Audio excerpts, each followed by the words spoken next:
Benjamin Netanyahu is dead. אתה רוצה לספור אצבעות? אתה יכול להראות לנו? פה.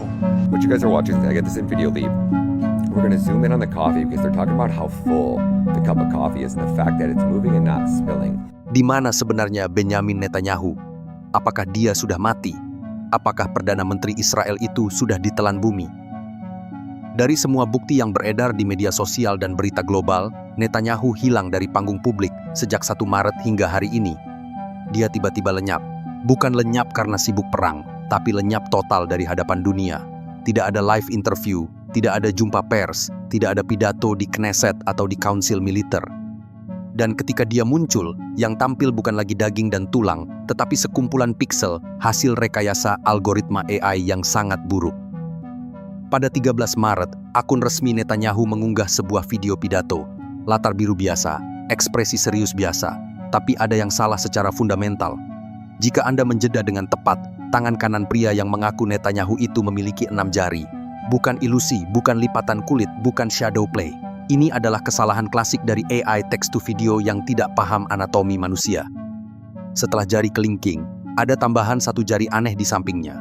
Bahkan pengamat abal-abal sekalipun yang baru pertama kali mendengar kata deepfake bisa langsung berteriak, ini adalah rendering AI.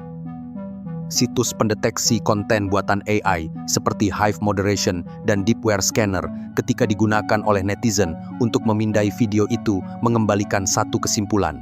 Lebih dari 80% kemungkinan video tersebut dihasilkan oleh kecerdasan buatan.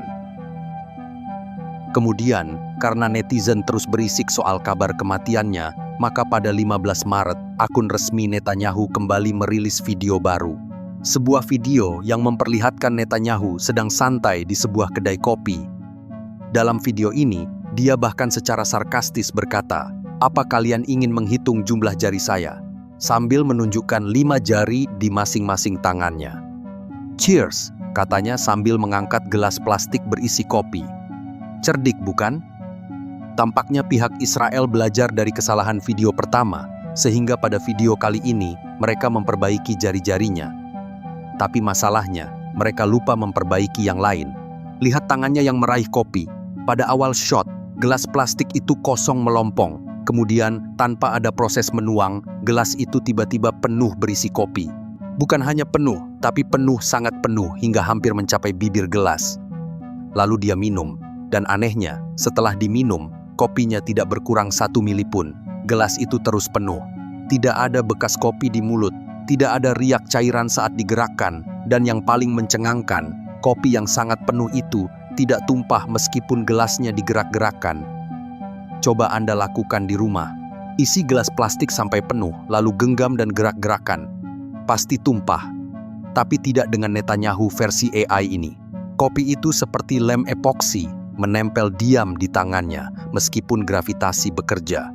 Netizen di seluruh dunia menguliti video ini frame per frame. Hasilnya, situs pendeteksi AI kembali bicara. 76% konten ini adalah buatan mesin AI. Yang lebih gila lagi adalah reaksi pihak Israel. Mereka ngotot, mereka berkata dengan dada membusung, "Ini video asli, Perdana Menteri baik-baik saja." Tapi, coba pikirkan logika sederhana. Jika pemimpin Anda masih hidup dan sehat, mengapa Anda mengeluarkan video berkualitas buruk seperti itu? Di era smartphone AI saat ini, mengapa tidak adakan konferensi pers? Mengapa tidak keluar ke balkon dan melambaikan tangan? Jawabannya, karena dia tidak bisa. Karena mayat tidak bisa melambaikan tangan. Karena yang ada hanyalah server-server di suatu tempat yang bekerja 24 jam merender animasi AI agar dunia percaya. Tapi, netizen global tidak terima dibodoh-bodohi. Mereka mulai melakukan riset independen, di mana para kreator konten mencoba membuat video AI tandingan berupa sosok Netanyahu dalam adegan ngopi yang sama, diganti dengan Mojtaba Khamenei, lalu diganti lagi dengan Presiden Prancis Emmanuel Macron. Hasilnya, pola rendering, lighting, dan bahkan cara gelas digenggam persis sama.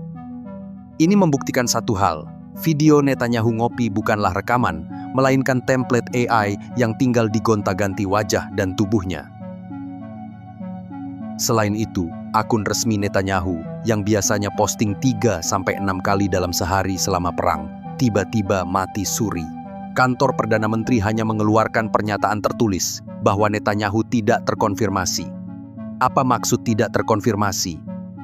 Tidak ada video, tidak ada jumpa pers. Di mana Netanyahu?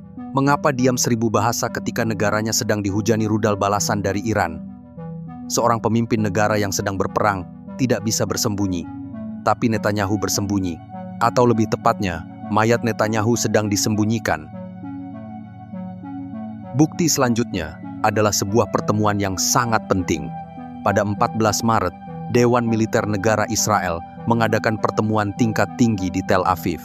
Pertemuan ini dihadiri oleh Menteri Pertahanan Israel Katz dan Kepala Staf Eyal Zamir, tapi Benjamin Netanyahu kosong. Dia tidak hadir di tempat itu. Aneh, ini tidak pernah terjadi. Dalam situasi perang, panglima tertinggi wajib hadir, tapi Netanyahu tidak ada. Analis militer dan pengamat politik langsung mencatat keanehan ini. Mengadakan konferensi pers keamanan tanpa panglima di saat perang aktif adalah sesuatu yang sangat tidak lazim, bahkan cenderung bunuh diri politik. Kesan yang muncul hanya satu, pemerintah Israel sedang menyembunyikan sesuatu. Bahkan, seorang ajudan atau pejabat tinggi dipanggil masuk ke ruangan tertutup. Beberapa saat kemudian dia keluar. Wajahnya pucat pasi, matanya menerawang. Bukan hanya gugup, tapi ekspresi seseorang yang baru saja menerima pukulan telak dari kenyataan. Dia tampak sulit berbicara, tapi semua orang bisa membaca bahasa tubuhnya. Ekspresi itu adalah ekspresi yang seolah mengatakan, Netanyahu sudah tidak ada. Ekspresi yang tidak bisa dipalsukan. Media arus utama seperti kantor Perdana Menteri memang membantah. Fake news, kata mereka. Tapi pertanyaan besar yang tidak bisa mereka jawab adalah, jika Netanyahu baik-baik saja, di mana dia? Mengapa tidak ada satupun video jurnalis independen yang menangkapnya masuk atau keluar mobil? Mengapa tidak ada satupun video amatir dari warga yang melihatnya berjalan di koridor? Mengapa semua yang keluar adalah video-video berkualitas studio AI dengan anomali fisik yang memalukan? Jawabannya hanya satu, Netanyahu sudah mati. Mungkin terkena serangan balasan Iran yang selama ini dirahasiakan. Mungkin tewas dalam serangan drone yang mengenai bunkernya. Mungkin mati karena serangan jantung saat mendengar kabar perang semakin memburuk. Apapun penyebabnya, hasilnya sama. Israel sekarang dipimpin oleh mayat dan algoritma. Mereka berpikir dengan teknologi AI canggih. Mereka bisa mengelabui mata dunia. Mereka lupa, mata dunia sekarang lebih tajam dari sinar X. Mereka lupa, warga internet bisa lebih detail dari FBI. Setiap frame diperiksa, setiap pixel dianalisis, dan setiap anomali dibedah. Video dengan 6 jari, gelas kopi yang terisi sendiri, jari-jari yang bergeser seperti glitch di Matrix, bibir yang tidak sinkron dengan suara, semua ini adalah bukti otentik bahwa yang berbicara kepada kita bukanlah Benjamin Netanyahu, melainkan sebuah model 3D yang digerakkan oleh prompt. Israel mungkin mengira publik bodoh, tapi publik sudah membuktikan sebaliknya. Mereka bahkan bisa membedakan mana rendering dan mana realita. Jadi, kesimpulannya, ini bukan lagi soal apakah Netanyahu mati, tapi kapan Israel akan mengumumkan kematian Netanyahu karena mayat tidak bisa memerintah selamanya. Dan AI, secanggih apapun, tidak bisa menggantikan sebuah nyawa. Dunia sedang menunggu dengan popcorn di tangan, menyaksikan kekaisaran Zionis yang berbohong tentang keberadaan rajanya sendiri. Dan ketika kebenaran akhirnya terungkap, kredibilitas Israel akan hancur berkeping-keping, lebih hancur dari tubuh pemimpin mereka yang sekarang mungkin sudah membusuk di dalam peti mati. Tapi, anggaplah Netanyahu masih hidup. Mungkin dia benar-benar memutuskan untuk senyap total dari publik untuk menghindari jejak digital yang bisa dilacak Iran. Atau dia dalam kondisi yang tidak memungkinkan untuk tampil sempurna di depan publik. Mungkin ia mengalami cedera, luka di wajah, kehilangan beberapa gigi, atau cedera pada tangannya. Jika benar dia masih hidup, berarti dia pengecut, berlindung di balik tembok beton tebal, jauh dari rakyatnya yang ketakutan. Ini kontras 180 derajat dengan sosok Ali Khamenei, pemimpin tertinggi Iran yang gugur dalam serangan 28 Februari lalu. Khamenei, sebelum kewafatannya, mengatakan, Kalau misalnya Anda mau menyembunyikan saya, sembunyikan dulu 90 juta rakyat Iran. Kalau mau melindungi saya, lindungi dulu 90 juta rakyat Iran. Khamenei memilih tetap tinggal di kantornya, di tengah rakyatnya, meskipun ancaman rudal mengintai setiap saat. Ia gugur saat menjalankan tugas, saat memimpin, saat berada di pos terdepan. Pemerintah Iran bahkan secara tegas membantah klaim bahwa Khamenei sedang bersembunyi di bunker bawah tanah saat serangan berlangsung. Ia adalah pemimpin yang mati syahid, meninggalkan warisan keberanian yang langsung membangkitkan gelombang emosi nasional. Buktinya, lihatlah apa yang terjadi setelah kepergiannya. Jutaan warga Iran turun ke jalan di Teheran, Qom, Mashhad, dan seluruh penjuru negeri. Mereka tidak bersembunyi, mereka tidak lari ke bunker.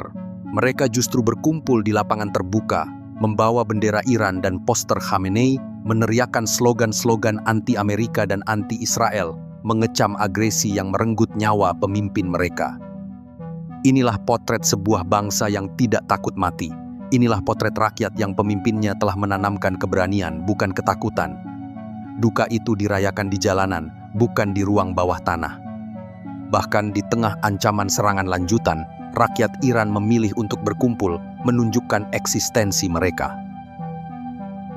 Sekarang bandingkan dengan Israel. Ketika rudal Iran mulai berjatuhan, apa yang dilakukan warga Israel? Mereka berlarian ke bunker, mereka hidup dalam ketakutan. Banyak dari mereka yang justru memilih kabur ke bandara, berusaha meninggalkan negara yang sedang sekarat. Warga Israel yang berebut tiket ke luar negeri justru terlibat cekcok dengan petugas bandara. Mereka saling dorong, saling teriak, saling berebut kursi penyelamatan. Lalu, bagaimana dengan pemimpin mereka, Netanyahu? Kabarnya, ia juga melakukan hal yang sama. Data pelacakan penerbangan dari flight radar menunjukkan bahwa pesawat pemerintah Israel, Wing of Zion, lepas landas dari Israel, berputar-putar di atas Laut Mediterania, lalu mendarat di Bandara Brandenburg, Berlin pada malam harinya. Juru bicara Kanselir Jerman, Stefan Cornelius, membenarkan bahwa Israel telah meminta izin untuk memarkir pesawat di Berlin dan permintaan itu disetujui. Tapi ia memastikan hanya awak pesawat yang ada di dalamnya, tanpa pejabat Israel. Namun, publik tidak mudah percaya. Mengapa pesawat itu harus diparkir di Jerman jika bukan untuk persiapan evakuasi darurat? Mengapa harus jauh-jauh ke Berlin jika bukan untuk menyiapkan tempat perlindungan bagi sang pemimpin yang pengecut? Maka pada akhirnya, sejarah akan mencatat dua takdir yang berjalan beriringan namun saling membelakangi. Di satu sisi, Ali Khamenei yang gugur di tengah rakyatnya, meninggalkan warisan keberanian yang membuat jutaan manusia rela turun ke jalan meski rudal mengancam, membuktikan bahwa pemimpin sejati tidak pernah benar-benar mati selama ia hidup di hati bangsanya. Di sisi lain, Benjamin Netanyahu yang menghilang dalam keheningan, meninggalkan kursi kepemimpinan yang dingin, rakyat yang kebingungan, dan hanya sesekali muncul sebagai bayangan digital yang tangannya terlalu gendut, giginya terlalu aneh, dan latar belakangnya terlalu mulus untuk menjadi nyata. Jika Khamenei mengajarkan bahwa seorang pemimpin harus berdiri di depan, maka Netanyahu mengajarkan bahwa seorang pemimpin bisa juga bersembunyi di balik tembok beton, memarkir pesawat kepresidenan di negeri orang, dan membiarkan rakyatnya berebut tiket keluar sambil saling dorong di bandara. Dan ketika dunia bertanya, di mana Netanyahu? Mungkin jawabannya bukan tentang tempat, tapi tentang harga diri. Ia mungkin masih bernafas di suatu bunker mewah, tapi sebagai pemimpin, ia telah mati sejak hari ia memilih menyelamatkan dirinya sendiri daripada berdiri di samping rakyatnya yang ketakutan. Sungguh ironis, pemimpin yang mati justru lebih hidup dari pemimpin yang masih kabur. Asal-usul Eropa, dari elit pendiri dan penguasa Israel. Di balik narasi tanah leluhur yang menjadi dasar pendirian Israel, terungkap fakta sejarah yang sering dilupakan, bahwa hampir seluruh pendiri negara dan pemimpin Israel adalah imigran generasi pertama dari Eropa Timur, bukan keturunan Yahudi yang telah berabad-abad menghuni Palestina. Theodor Herzl, sang arsitek intelektual Zionisme, adalah contoh nyata. Lahir di Austria-Hongaria dengan nama Benjamin Zeev Herzl, visinya tentang negara Yahudi justru digagas dari lingkungan diaspora Eropa yang nyaman. Dia tidak pernah menginjakkan kaki di Palestina seumur hidupnya, namun ideologinya menjadi landasan gerakan kolonisasi yang masif. Pemimpin pertama Israel pun membawa jejak geografis yang jelas dari tanah kelahiran mereka di benua Eropa. David Ben-Gurion, Perdana Menteri pertama yang namanya kini diabadikan di Bandara Internasional Tel Aviv, terlahir sebagai David Grun di Plonsk dari Polandia. Dia tiba di Palestina pada tahun 1906 sebagai bagian dari gelombang imigran Yahudi Eropa yang didorong oleh gerakan Zionis.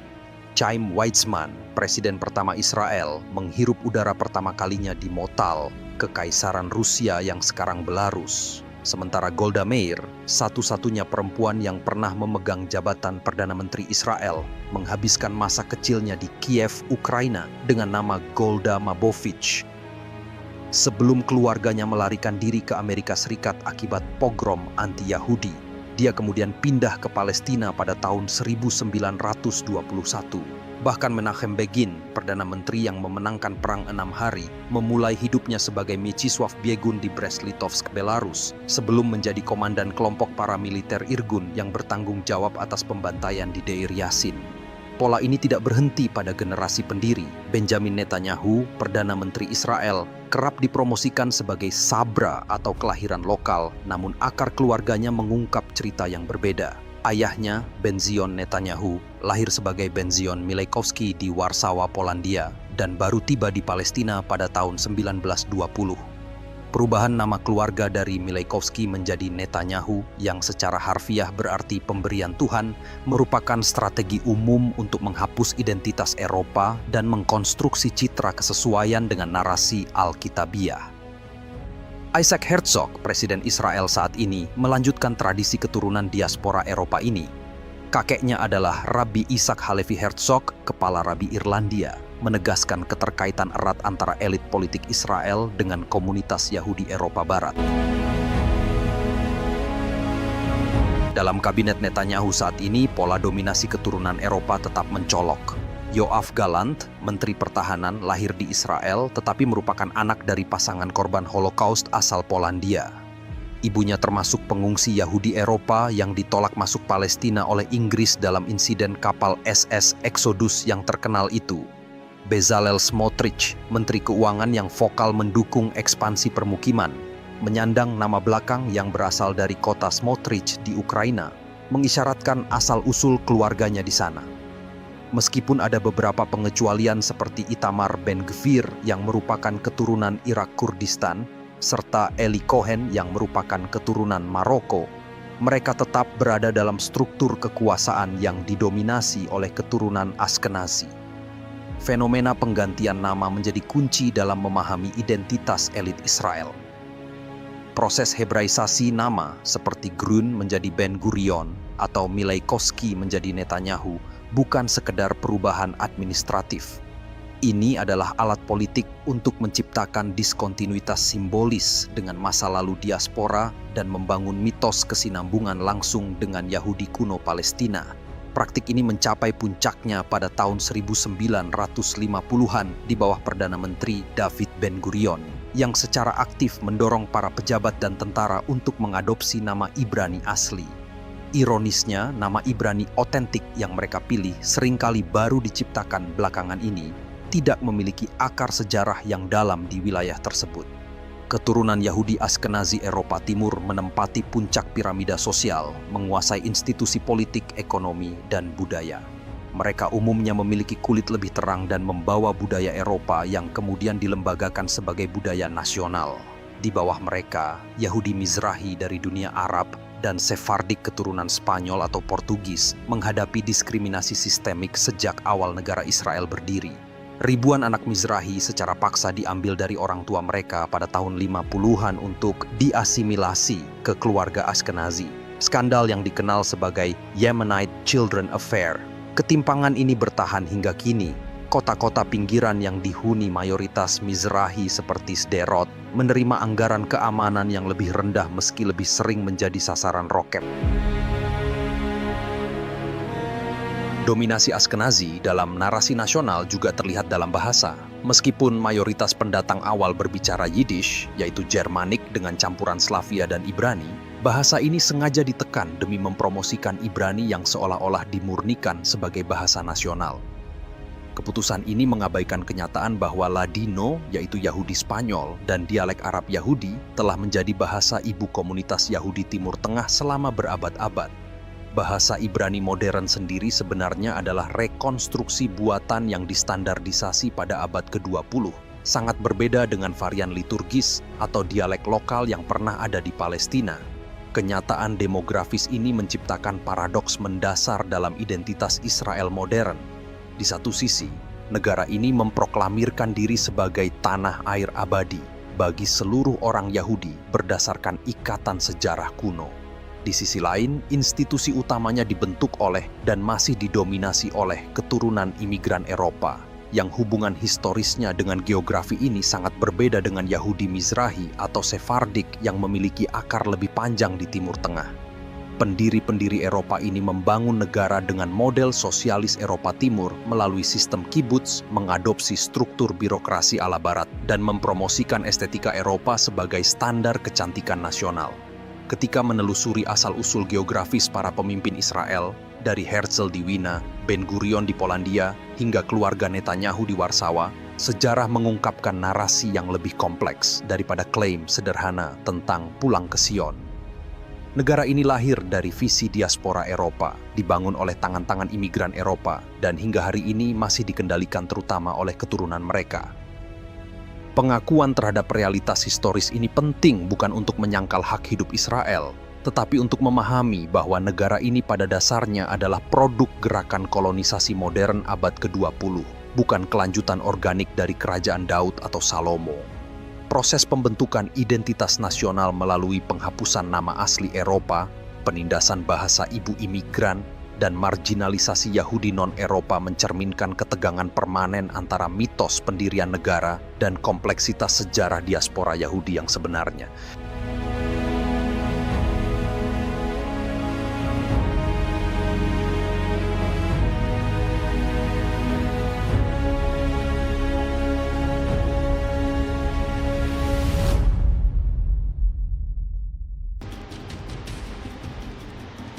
Sejarah Bani Israel, dari keturunan Nabi Yakub hingga klaim Israel modern yang bermasalah. Pertanyaan tentang sejarah Bani Israel dan klaim Israel modern sebagai bangsa terpilih memang menyentuh akar keyakinan dan konflik politik yang sangat pelik. Untuk memahami ini, kita perlu menelusuri narasi sejarah yang panjang, jauh sebelum konsep negara Israel modern ada, bahkan sebelum agama Yahudi seperti yang kita kenal sekarang terbentuk sepenuhnya. Penting diingat bahwa perspektif sejarah ini, terutama bagian awalnya, banyak bersumber dari kitab suci Al-Quran, Alkitab, dan Taurat, yang dipadukan dengan temuan arkeologis dan historis. Asal-usul Bani Israel dimulai dari Nabi Ibrahim atau Abraham yang diakui sebagai bapak monoteisme. Abraham dipercaya hidup antara 1800 hingga 2000 tahun sebelum Masehi di wilayah Mesopotamia, sekitar Irak modern. Beliau diuji dengan perintah untuk mengorbankan putranya, Ismail. Dari Ishak lahirlah Nabi Yakub atau Jakob yang juga dikenal sebagai Israel, yang berarti hamba Allah. Jakob memiliki 12 putra yang menjadi cikal bakal 12 suku Bani Israel. Jadi, istilah Bani Israel secara harfiah berarti anak-anak Israel, merujuk pada keturunan biologis dan spiritual dari Yakob. Nabi Yusuf atau Joseph, salah satu putra Yakob, memiliki kisah terkenal di mana ia dibuang oleh saudara-saudaranya dan kemudian menjadi pejabat tinggi di Mesir. Kelaparan hebat di Kanaan, sekitar Palestina modern, memaksa saudara-saudara Joseph bermigrasi ke Mesir. Di sanalah keturunan Jakob yang disebut Bani Israel berkembang menjadi komunitas yang besar. Namun, seiring waktu, penguasa Mesir yang baru melihat mereka sebagai ancaman dan memperbudak mereka. Kemudian Tuhan mengutus Nabi Musa atau Moses dan mengutus Nabi Harun atau Aaron untuk memimpin Bani Israel keluar dari Mesir. Peristiwa monumental yang dikenal sebagai Eksodus. Di Gunung Sinai, Tuhan menurunkan Taurat kepada Musa atau Moses, berisi hukum-hukum dan perjanjian. Inilah puncak pemilihan Bani Israel, di mana disebutkan dalam Al-Quran, Wahai Bani Israel, ingatlah nikmatku yang telah aku anugerahkan kepadamu dan aku telah melebihkan kamu atas segala umat pada masa itu. Pemilihan Tuhan atas Bani Israel ini bukan karena keistimewaan ras atau darah mereka, tetapi semata-mata merupakan amanah dan ujian besar. Tuhan memilih mereka untuk menjadi perantara penyebaran risalah dan penegakan hukum di muka bumi. Artinya, untuk menjadi manusia yang istimewa di sisi Tuhan, terdapat syarat yang harus dipenuhi, yaitu ketaatan mutlak pada hukum Tuhan yang adil. Sayangnya, sejarah panjang Bani Israel setelah Musa dipenuhi oleh siklus pelanggaran, peringatan, hukuman, dan pertobatan. Contoh nyata terjadi bahkan sebelum mereka memasuki tanah Kanaan. Saat Musa naik ke Gunung Sinai, Bani Israel menyembah patung anak sapi emas. Tuhan pun menegur, memerintahkan mereka untuk bertaubat dengan saling membunuh sebagai bentuk hukuman berat atas kesyirikan itu. Tak berhenti di situ, selama perjalanan di padang pasir, Bani Israel terus menunjukkan kedurhakaan, ragu-ragu, dan ketidakpatuhan. Setelah akhirnya memasuki tanah Kanaan di bawah pimpinan Nabi Yusha atau Yosua, mereka mendirikan sistem kesukuan. Masa hakim-hakim sekitar tahun 1200 sebelum Masehi adalah periode pergolakan di mana mereka sering berpaling kepada berhala ketika hidup makmur, ditindas musuh ketika durhaka, lalu diselamatkan oleh seorang pemimpin yang diutus Tuhan setelah mereka bertaubat. Periode ini menunjukkan betapa rapuhnya komitmen mereka pada perjanjian di Gunung Sinai. Kerajaan Israel bersatu mencapai puncaknya di bawah Nabi Daud atau David dan putranya Nabi Sulaiman atau Solomon. Daud menaklukkan Yerusalem dan menjadikannya ibu kota. Sulaiman membangun bait suci Haikal pertama yang megah di sana. Namun, kemewahan dan kekuasaan di masa Sulaiman juga menjadi bibit perpecahan. Setelah Sulaiman wafat tahun 931 sebelum Masehi, kerajaannya pecah menjadi dua, yaitu Kerajaan Israel di utara dengan 10 suku dan ibu kota Samaria, serta Kerajaan Yehuda di selatan dengan 2 suku Yehuda dan Benyamin, serta ibu kota Yerusalem.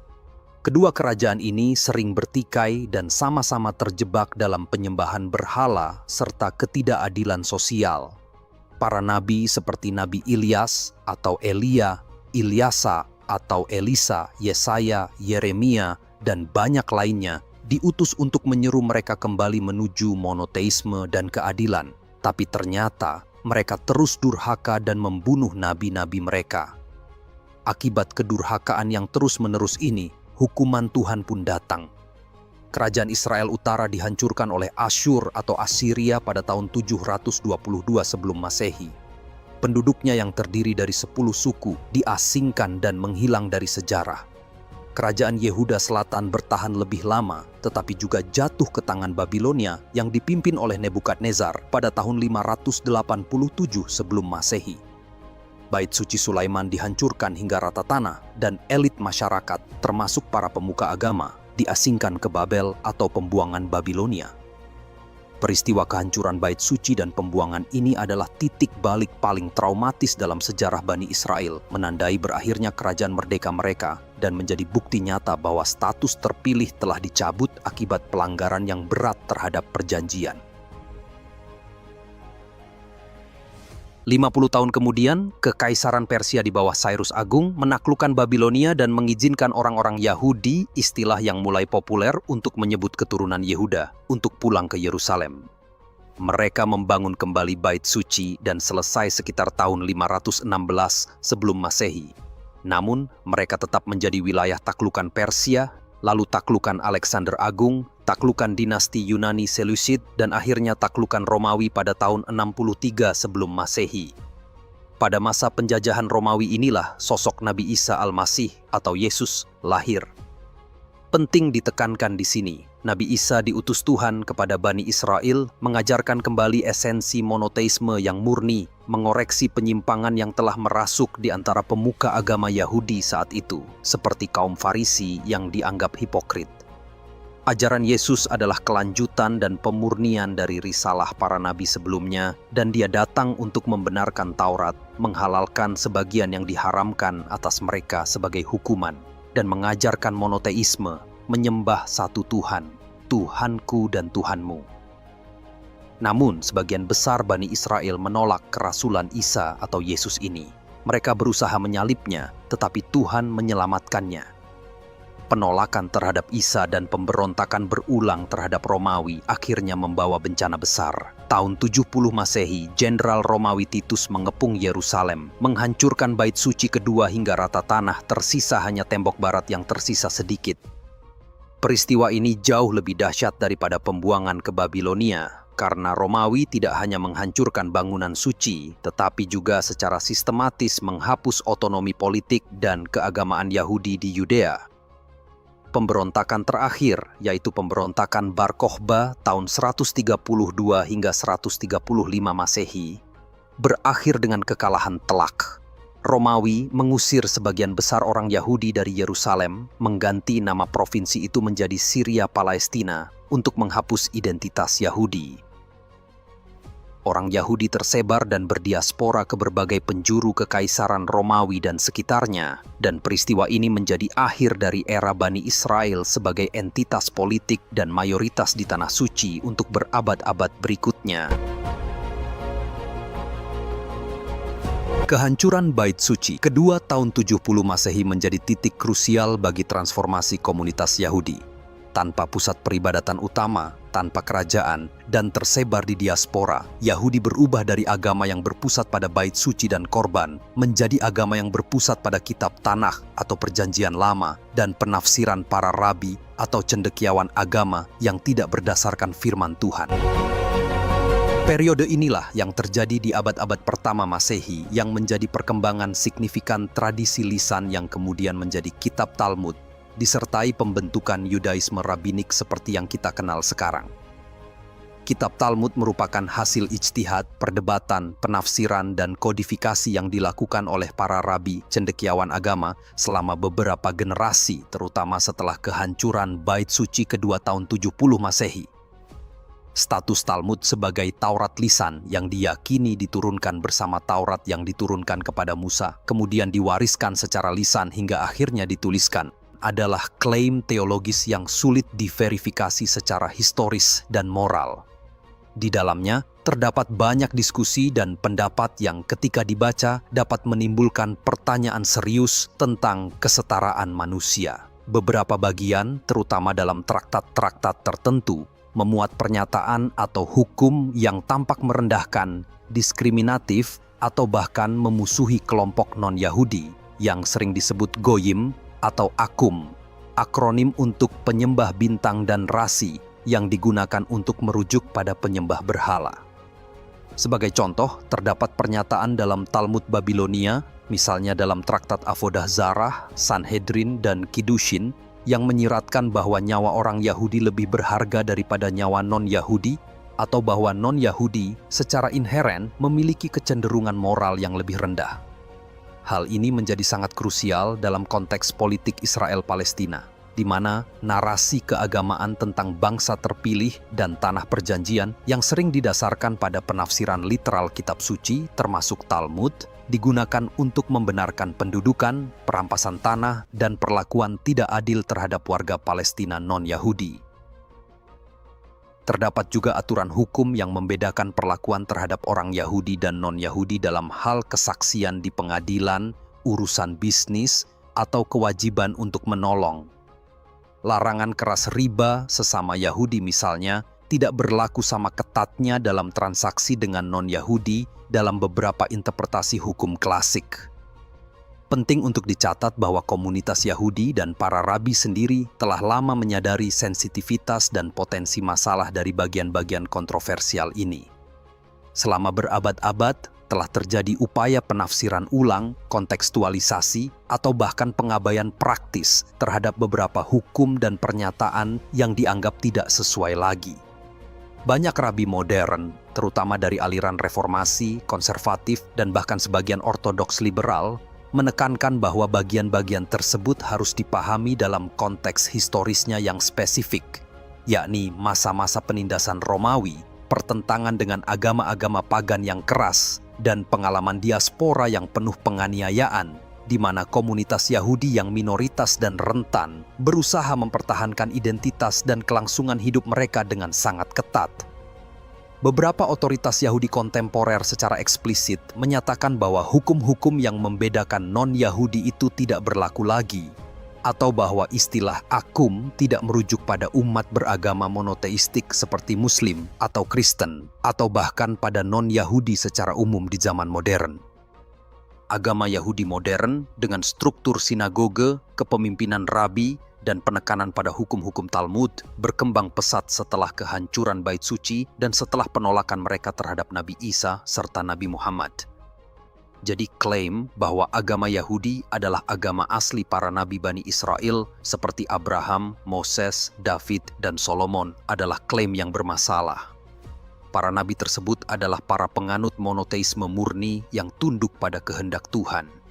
Di sisi lain, agama Yahudi, seperti yang terlembagakan setelah abad pertama Masehi, adalah perkembangan teologis dan legalistik yang terjadi setelah periode kenabian utama Bani Israel berakhir, dan setelah mereka menolak nabi-nabi terakhir yang diutus kepada mereka. Selama berabad-abad diaspora, konsep tanah yang dijanjikan tetap menjadi bagian sentral dalam doa dan harapan eskatologis. Mereka berharap Mesias akan datang untuk mengembalikan mereka ke Sion, Yerusalem, dan membangun Bait Suci ketiga. Namun, konsep ini bersifat religius dan futuristik, bukan politis dalam pengertian modern. Mereka menunggu intervensi ilahi, bukan gerakan politik manusia.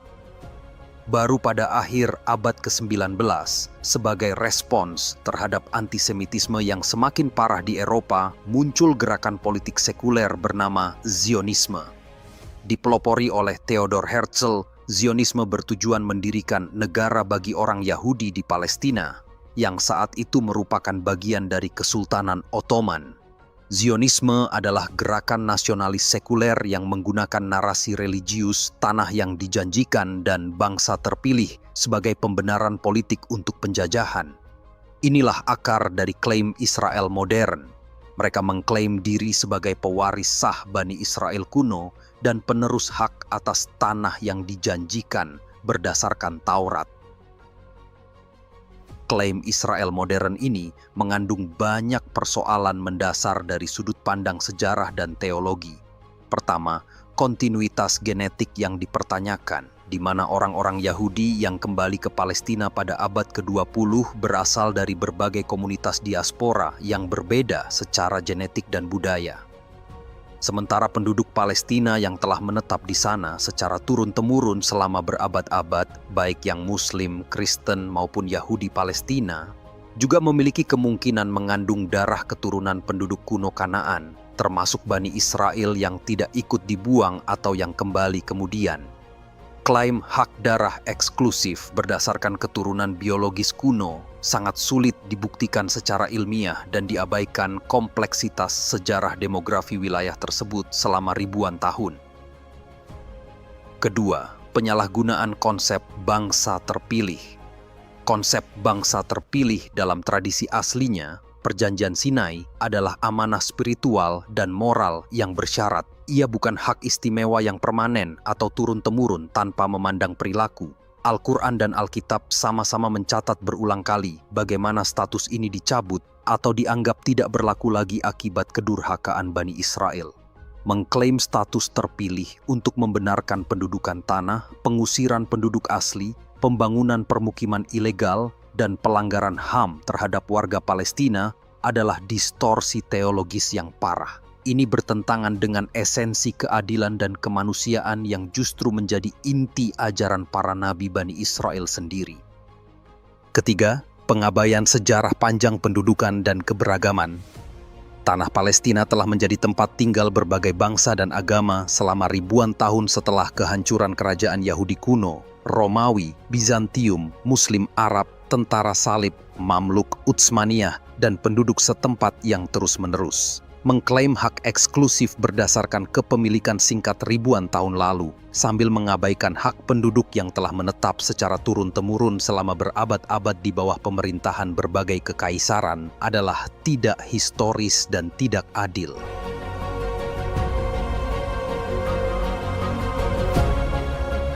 Rahasia kelam di balik dukungan Amerika untuk Israel. Hubungan Amerika Serikat dan Israel sering digambarkan sebagai aliansi terkuat dan paling konsisten. Dukungan ini terlihat jelas dalam berbagai bentuk: bantuan miliaran dolar setiap tahun, perlindungan diplomatik di forum internasional seperti PBB melalui hak veto, kerjasama intelijen yang mendalam, dan penjualan senjata canggih. Bahkan, ketika Israel melakukan operasi militer di Gaza atau tepi barat yang menimbulkan korban sipil Palestina yang signifikan, dukungan Amerika umumnya tetap kokoh. Banyak yang bertanya-tanya, mengapa ini terjadi? Apakah hanya karena lobi Yahudi yang kuat? Atau ada alasan lain yang lebih mendasar? Dan bagaimana dengan aspek moral menyaksikan penderitaan warga Palestina? Untuk menjawab pertanyaan-pertanyaan ini, kita harus melihat hubungan keduanya yang dibangun di atas fondasi sejarah, kepentingan, dan tentu saja politik. Secara historis, akar hubungan Amerika dan Israel bisa ditelusuri jauh sebelum berdirinya negara Israel pada tahun 1948. Gagasan tentang tanah air bagi orang Yahudi mendapatkan simpati dari beberapa kalangan di Amerika, termasuk kalangan Kristen Protestan yang membaca kitab suci secara literal, yang disebut Christian Zionists, yang percaya kembalinya orang Yahudi ke tanah suci adalah bagian dari rencana Tuhan. Presiden Harry Truman, meskipun menghadapi tentangan dari dalam negeri, menjadi pemimpin dunia pertama yang mengakui kemerdekaan Israel secara de facto pada tahun 1948. Keputusannya dipengaruhi oleh tekanan dari kelompok-kelompok Yahudi Amerika, pertimbangan moral setelah peristiwa Holocaust, dan juga perhitungan politik menjelang pemilu. Perang Dingin kemudian menjadi faktor utama yang mengubah simpati menjadi aliansi. Setelah tahun 1967, khususnya ketika Israel memenangkan Perang 6 Hari secara gemilang melawan negara-negara Arab yang didukung oleh Uni Soviet, nilai strategis Israel bagi Amerika menjadi sangat jelas. Israel muncul sebagai kekuatan militer regional yang tangguh dan stabil secara politik, yang bisa menjadi sekutu andalan Amerika di kawasan yang kaya akan minyak. Israel menjadi anjing penjaga bagi kepentingan Amerika, menjadi benteng yang bisa menghadapi pengaruh Soviet dan nasionalisme Arab yang dianggap mengancam akses Amerika ke sumber daya minyak. Selain itu, komunitas Yahudi Amerika, meskipun hanya sekitar 2% dari populasi Amerika Serikat, aktif secara politik dan memiliki tingkat partisipasi pemilih yang amat tinggi. Mereka juga cenderung berkonsentrasi di negara bagian yang sangat berpengaruh dalam pemilu, seperti New York, California, Pennsylvania, dan Florida. Kelompok lobi yang mewakili kepentingan pro-Israel, terutama AIPAC, American Israel Public Affairs Committee, telah lama dianggap sebagai salah satu kelompok lobi paling efektif di Washington, D.C. AIPAC dan kelompok sejenisnya bekerja tanpa lelah untuk membangun hubungan dengan anggota Kongres dari kedua partai, mendidik mereka tentang isu-isu terkait Israel, mendorong kebijakan yang mendukung Israel, dan mengerahkan konstituen untuk mempengaruhi perwakilan mereka. Mereka juga terlibat dalam penggalangan dana politik untuk kandidat yang mendukung posisi mereka. Kekuatan AIPAC terletak pada kemampuannya untuk memobilisasi dukungan di tingkat akar rumput dan menyalurkannya ke Capitol Hill secara terkoordinasi. Penting dicatat bahwa tidak semua orang Yahudi Amerika mendukung setiap kebijakan pemerintah Israel. Ada kelompok Yahudi progresif seperti J Street yang lebih kritis dan mendukung tekanan untuk solusi dua negara. Namun, narasi yang dominan masih berasal dari kelompok Yahudi garis keras yang mendukung pemerintah Israel. Dan mengapa Iran sangat sulit ditaklukkan? Pertama adalah benteng alam yang tidak terkepung.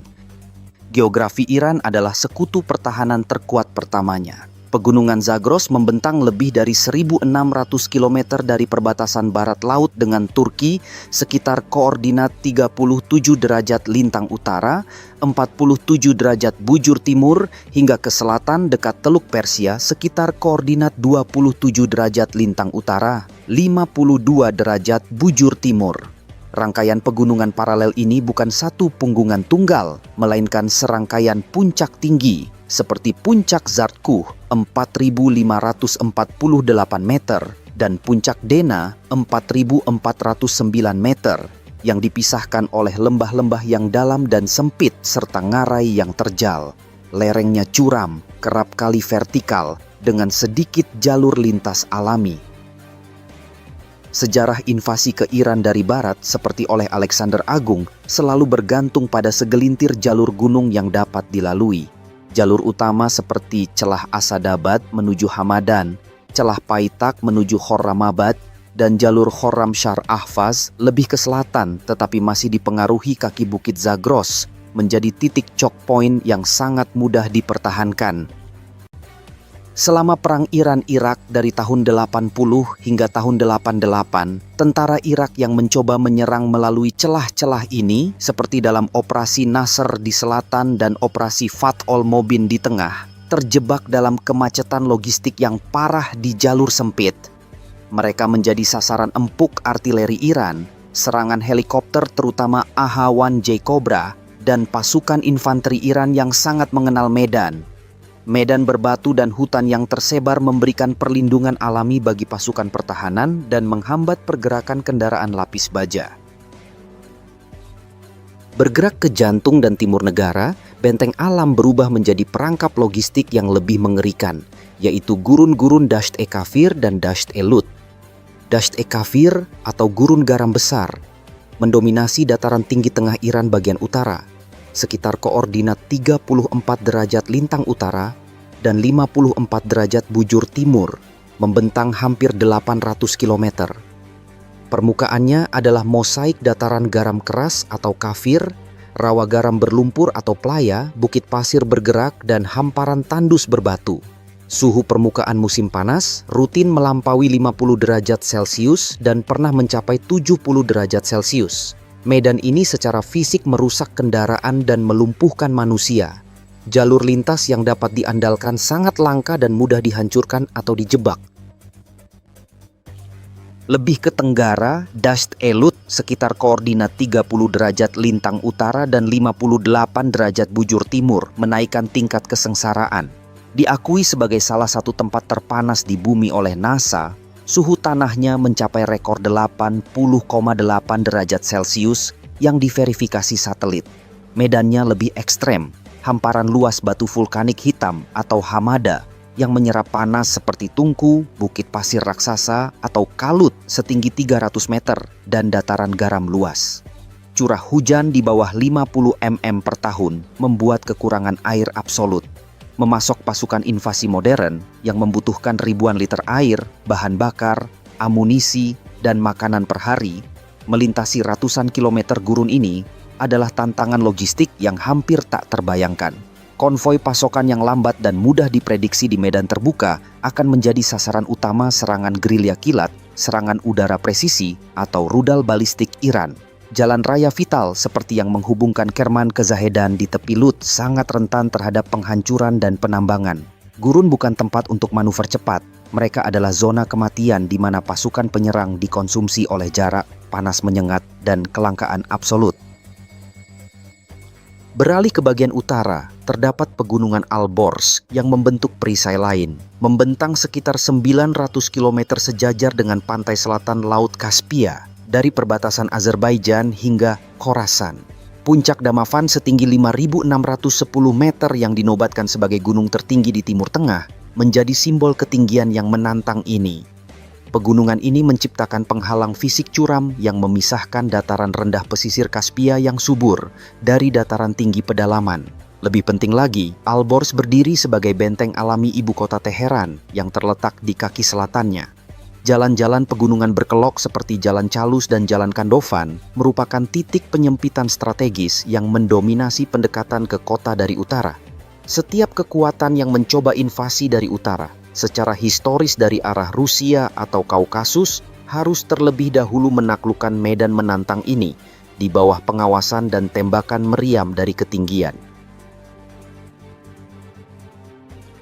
Alasan kedua, mengapa Iran sangat tangguh adalah jaringan proksi regional. Iran telah menguasai seni perang melalui proksi. Daripada menghadapi musuh langsung, mereka memproyeksikan kekuatan dan menciptakan lingkaran api di sekitar musuh-musuh utamanya.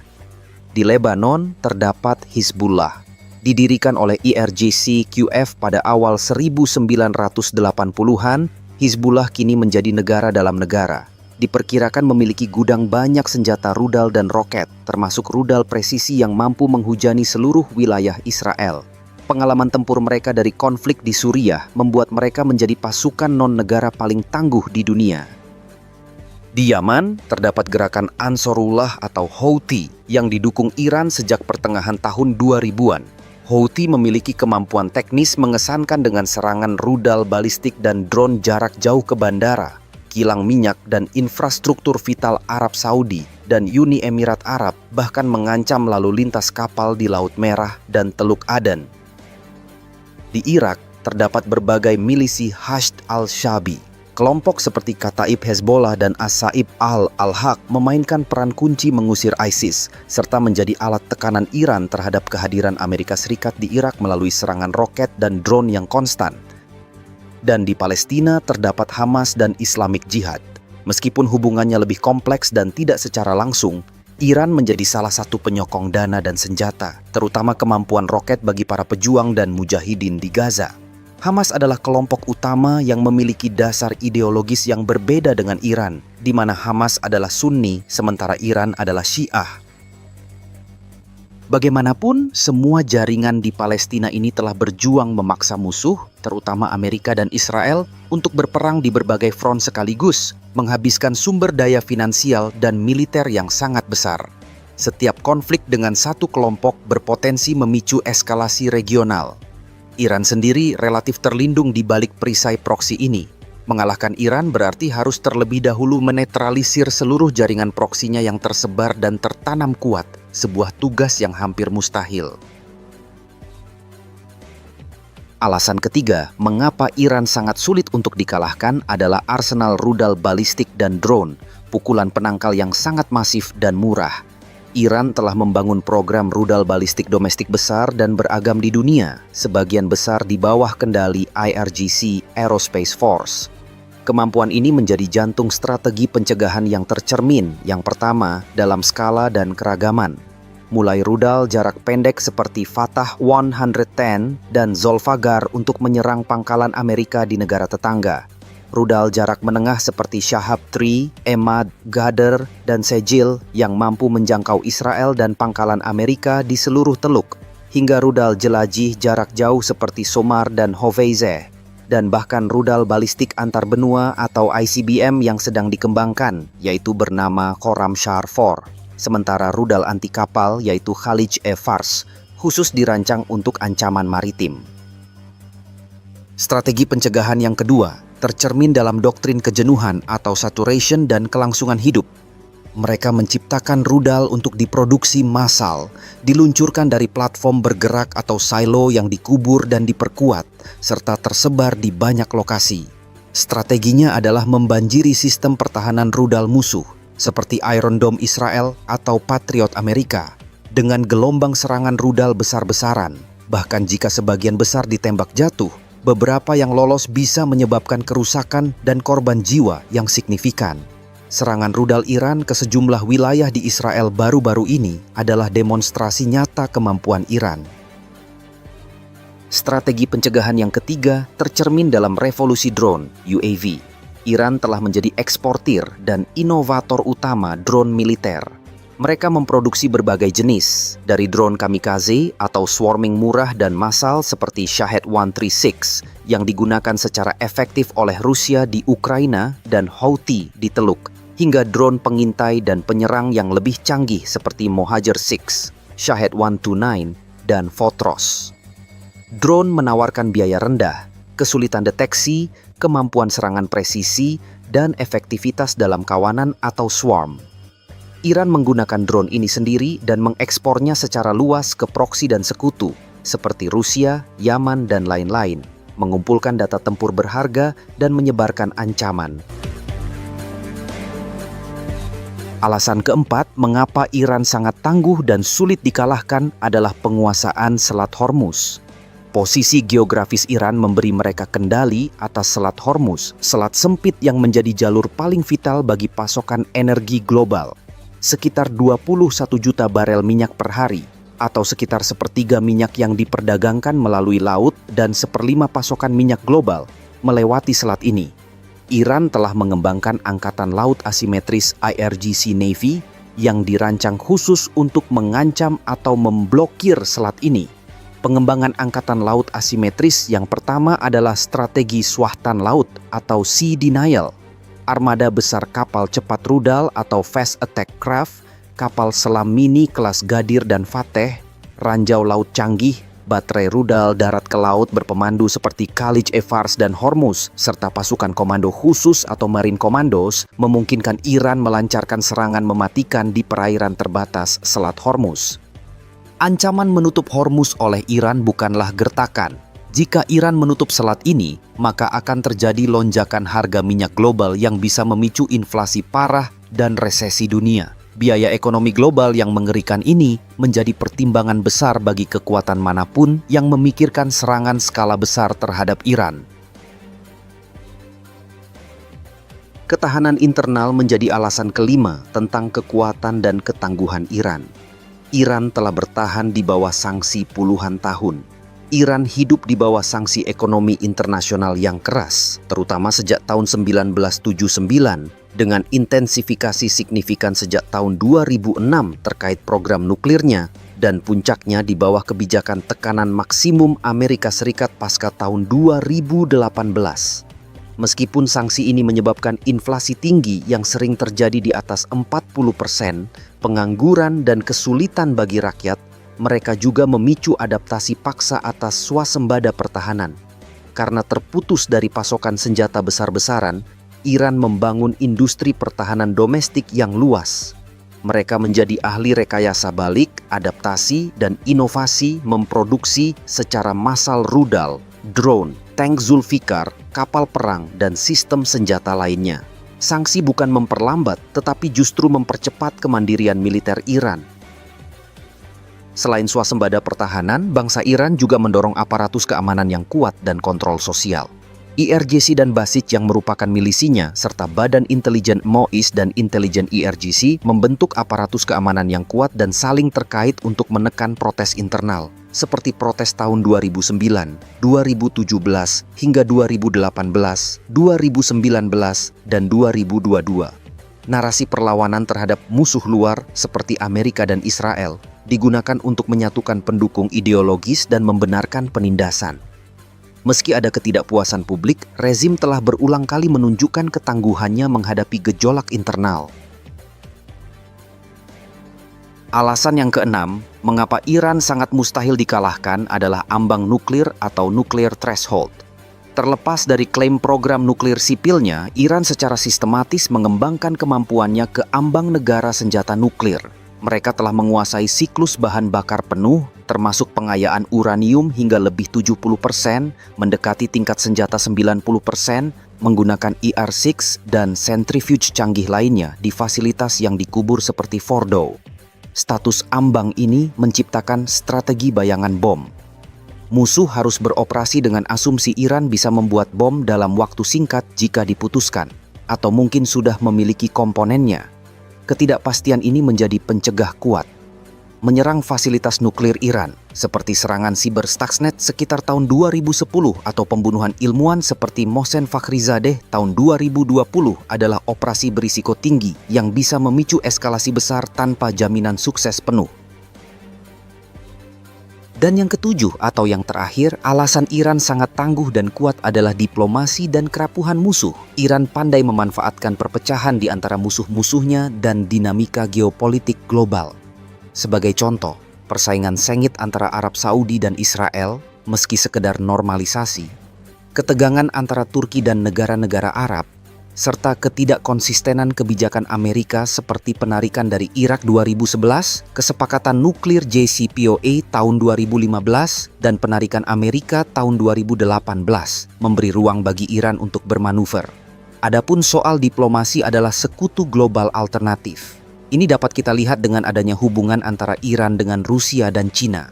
Dengan Rusia, Iran berhubungan dalam perdagangan senjata dan dukungan di Suriah, ditambah pasokan drone Iran untuk perang Ukraina.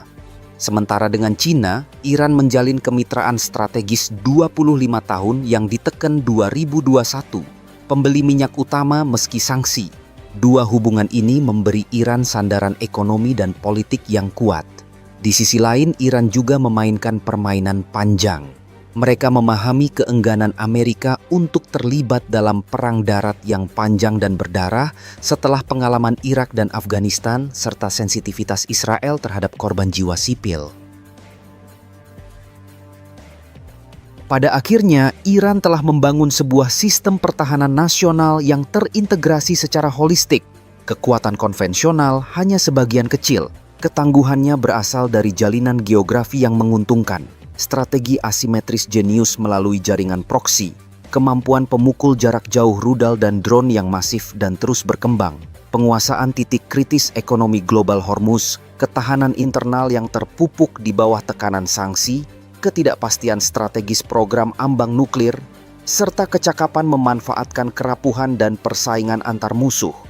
Mengalahkan sistem seperti ini tidak sama seperti mengalahkan pasukan biasa. Mengalahkan Iran berarti menghadapi benteng alam, memerangi jaringan gerilya lintas negara, menahan gempuran rudal dan drone, menanggung risiko krisis ekonomi global, dan berpotensi menghadapi proliferasi nuklir, semua dalam konflik yang akan sangat panjang, berdarah, dan mahal dengan hasil akhir yang tidak pasti.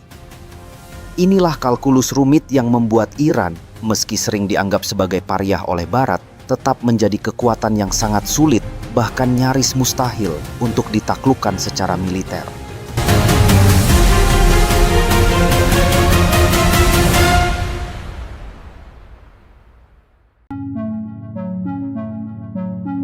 Dua pesawat kargo militer Cina dilaporkan mendarat di Bandar Udara Internasional Imam Khomeini. Pendaratan ini terjadi hanya 48 jam setelah serangan rudal hipersonik Iran ke sejumlah wilayah Israel. Menurut sumber intelijen, pesawat berjenis Xi'an Y-20 milik Cina yang dijuluki Chubby Girl karena desain fuselage-nya yang lebar, mematikan transponder selama penerbangan dari Cina ke Teheran.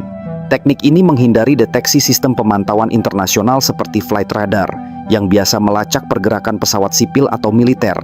Dan pola sedemikian telah dilakukan secara konsisten oleh Beijing dengan operandi shadow flights Cina-Iran selama 3 tahun terakhir. Pesawat Xi'an Y-20 mampu mengangkut muatan hingga 66 ton dengan jarak tempuh 7.800 km, memungkinkan penerbangan langsung dari Cina menuju Iran tanpa pengisian bahan bakar. Analis pertahanan dari J-Fit mengungkap bahwa muatannya berisi suku cadang radar HQ-9 yang kompatibel dengan sistem pertahanan udara Iran Bavar 373, chip navigasi Beidou untuk drone kamikaze Shahed 136, dan peralatan sinyal elektronik tipe Red 6 untuk mengacaukan komunikasi F-35 milik Israel. Selain itu, dokumen bea cukai yang dibocorkan VOA News menunjukkan bahwa sejak bulan Januari tahun 2025, kapal kargo Iran Golbon dan Jairan telah mengangkut 1.000 ton sodium perkloret, bahan baku propelan rudal dari pelabuhan Taichung di Cina ke Bandar Abbas. Muatan senilai $18 juta ini cukup untuk memproduksi 260 rudal balistik jarak menengah milik Korps Garda Revolusi Iran, seperti model Emad atau Kheibar, yang digunakan dalam serangan ke Israel baru-baru ini. Untuk menyamarkan transfer senjata, Cina dan Iran menggunakan entitas bisnis fiktif di wilayah administratif khusus Cina, Hong Kong, atau Macau.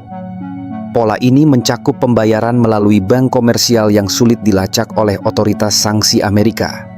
Sodium perkloret sendiri termasuk dalam daftar bahan yang dikontrol Missile Technology Control Regime, sehingga pengirimannya ke Iran oleh entitas Cina berpotensi melanggar sanksi PBB dan Amerika. Pejabat intelijen Barat yang diwawancarai VOA News menyebut operasi ini sebagai permainan kucing-kucingan, mengingat kompleksitas jejak logistik yang sengaja dikaburkan. Melacak aktivitas ini seperti bermain kucing-kucingan. China dan Iran menggunakan jaringan perusahaan Shell di Hong Kong dan Makau untuk menyamarkan transfer senjata. Lantas, apa motif China di balik dukungan terhadap Iran? Jawabannya adalah ketergantungan energi yang memicu simbiosis antara kedua belah pihak. Data dari JFIT Analysis mengungkap bahwa Iran adalah pemasok minyak mentah terbesar untuk China, menyuplai 700.000 barel per hari atau 15% dari total impor minyak negeri tirai bambu tersebut.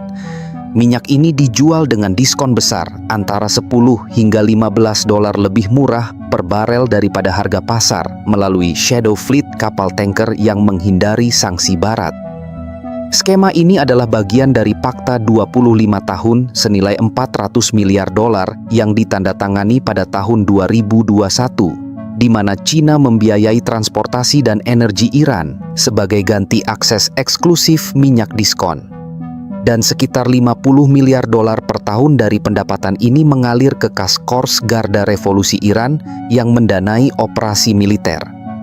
Dimensi geopolitiknya dapat kita lihat di mana Menteri Luar Negeri China Wang Yi dalam konferensi pers tanggal 14 Juni secara terbuka mengecam serangan Israel sebagai pelanggaran kedaulatan Iran dan mendukung hak sah Iran membela diri di Dewan Keamanan PBB. Sikap ini memperkuat apa yang disebut analis sebagai aliansi merah hijau, istilah untuk kerjasama strategis antara China, merah, dan Iran, hijau. Dalam doktrin ini, Iran berperan sebagai proksi China untuk mengikis pengaruh Amerika Serikat di Timur Tengah.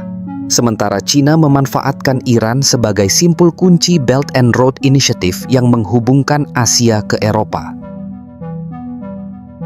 Respon Amerika Serikat pun datang dengan nada peringatan keras. Presiden Donald Trump melalui Truth Social menyatakan, China bermain api. Dukungan mereka ke Iran akan memicu konsekuensi global yang tidak terkendali. Sementara itu, Departemen Keuangan Amerika telah menjatuhkan sanksi pada perusahaan kimia China, Shandong Shengxing, atas tuduhan membeli minyak senilai 1 miliar dolar dari Iran pada tahun 2023 hingga 2024. Kapal kargo Golbon dan Jairan pun sudah masuk daftar hitam Amerika karena dikelola Islamic Republic of Iran Shipping Lines. Amerika Serikat dan sekutunya termasuk Israel kerap melontarkan kritik tajam atas kerjasama China dengan Iran seolah memiliki hak veto atas hubungan bilateral negara berdaulat. Padahal, realitasnya menunjukkan bahwa Amerika dan Israel sendiri menjalin aliansi militer dan ekonomi yang jauh lebih masif, bahkan kerap kali melanggar prinsip yang mereka lontarkan. Bantuan militer Amerika ke Israel mencapai 3,1 miliar dolar per tahun sejak 2017, termasuk transfer teknologi senjata canggih dan dukungan intelijen untuk operasi ofensif di Timur Tengah, seperti serangan terhadap fasilitas nuklir Iran pada bulan ini yang menewaskan ilmuwan kunci seperti Fereydun Abbasi.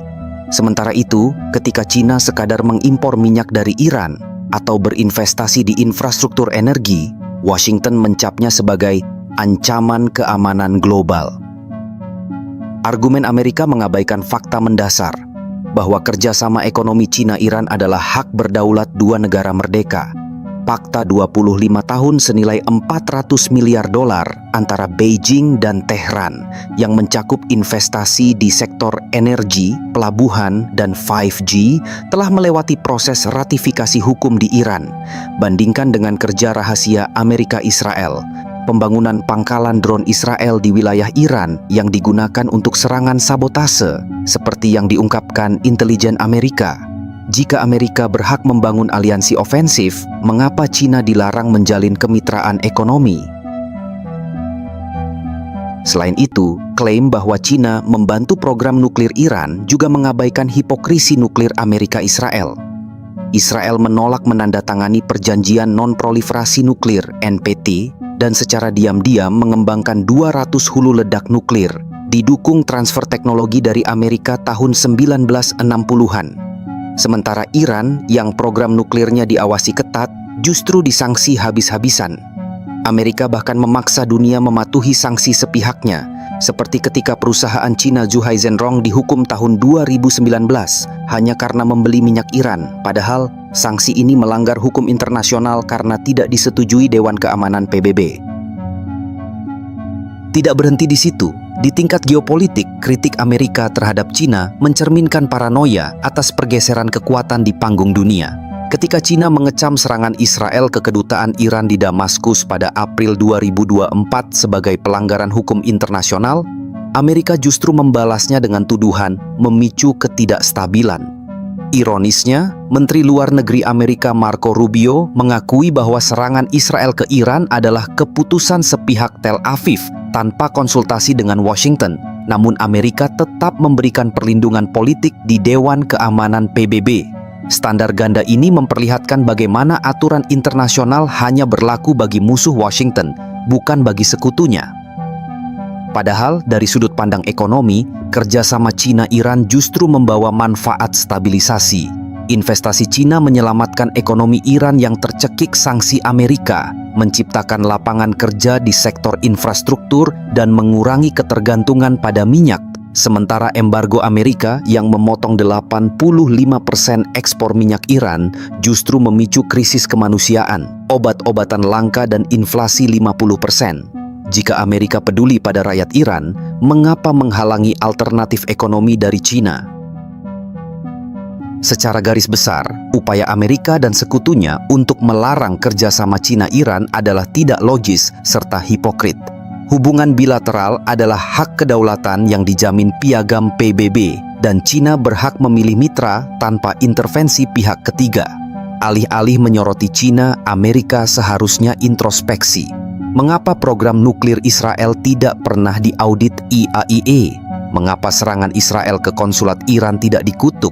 Dan mengapa Amerika merasa berhak menentukan siapa yang boleh bekerja sama dengan Iran sementara Washington sendiri memberi senjata pemusnah massal kepada Israel?